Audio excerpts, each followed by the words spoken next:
Departe o puneai, departe o puneai, căci m-ai chemat în slujba ta, când viața tu mi-ai dăruit,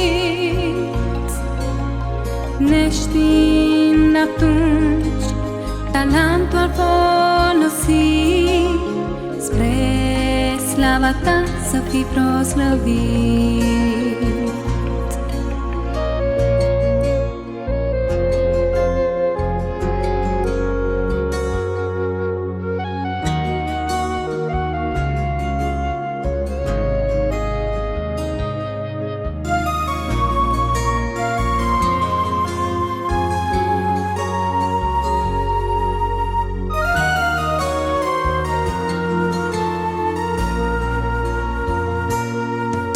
Trecutau vremuri bune, dar și multe încercări ce-au zdrobit ființa, lăsând-o fără puteri, lăsând-o fără puteri. Dar m-ai chemat din nou la tine, cu dragoste mai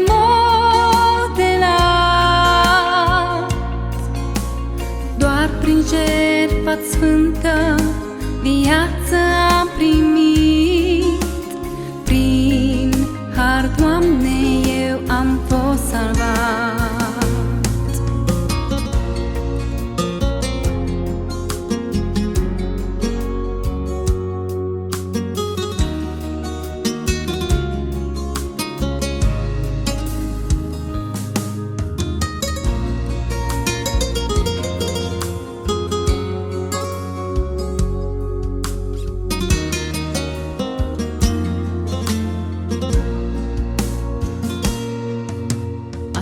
Dragostea-ți mare în credință m-a crescut, la altar pe genunchi, așteptând al tău răspuns, așteptând al tău răspuns.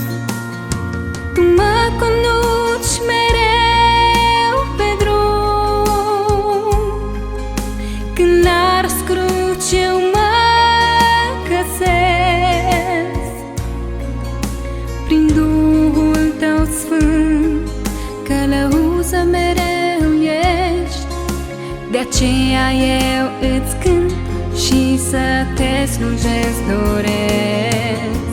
Tu mă conduci mereu pe drum, când la răscruci eu mă găsesc.